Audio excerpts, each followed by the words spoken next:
Canon just broke the barrier between cinema and content creation. This is the Canon EOS C50. It's compact, it's cinema grade, and it's built for the way filmmakers and creators actually shoot. In this video, I'll show you what it can do, some real-world examples, and then whether or not it's the right camera for you. My name is Wil Calabio, also known as It Is Wil, and let's dive straight into it. Canon's always had a clear distinction between their mirrorless hybrids like the R5 and R6 series to their larger cinema bodies like the C80 and C400. Now the C50 fits nicely right in the middle. Small enough to carry, but also powerful enough to shoot as a full cinema rig.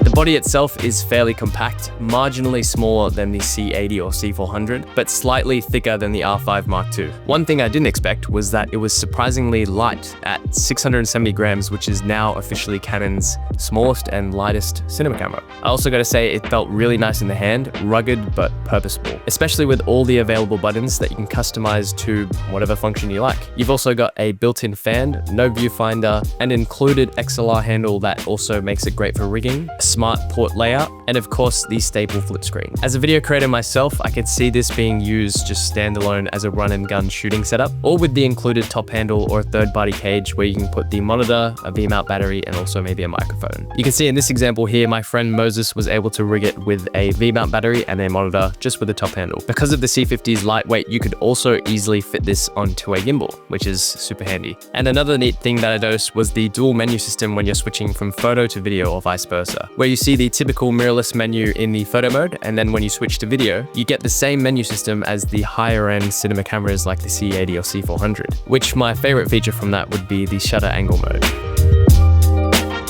This is where the EOS C50 really shines. With Canon's brand new sensor, it shoots 7K RAW internally at 12-bit 444. And that's not even the best part. It shoots full frame, open gate at 3:2. For someone like myself that shoots on social media, that is a massive advantage. It means if I'm shooting to post across multiple platforms, I can shoot everything horizontal and then crop my vertical within that video because it allows a lot more room with that taller ratio. And I realized when I was dragging clips into the timeline, when cropping vertical from the 7K footage, you're actually still getting more than 4K, which is way more than enough for social media especially. For slow motion, you have 4K at 120 with no crop, and even 2K at 180, also without a crop. You can shoot 4K 60 full frame or also switch to Super 35 for extra dynamic range. And it even has dual recording formats, meaning you can shoot RAW plus XF-AVC or HEVC, and even simultaneous vertical and horizontal recording. And of course, C-Log 2 for flexibility when decolor grading in post.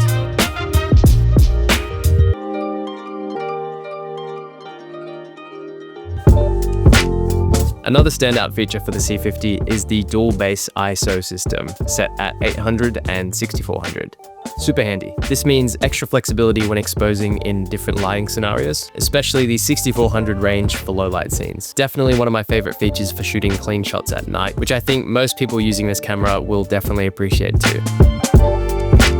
Now, this one surprised me. The C50 can shoot 32 megapixel stills at up to 40 frames a second. That puts it right up against the R5 Mark II and R6 Mark II in terms of speed, sitting right in between the two in terms of the megapixel count. There's also a pre-record option for both photo and video, which can come in handy for candid moments. This camera honestly feels like a secret hybrid powerhouse more than just a cinema camera, which I think is what makes it so unique amongst the current camera market. As standard, it runs on Canon's RF mount, which means access to all of Canon's modern glass, including the new RF 1.4 VCM lineup, like this 85mm. Because these lenses are matched up in weight, thread, and size, when paired with the C50, this streamlines the workflow for filmmakers that might want to put it on a gimbal, or use lens filters, or just want a general light setup that they can run and gun with. It feels like these lenses were designed with the C50 in mind. Something I love especially for myself, where compact filmmaking is pretty much #1 priority.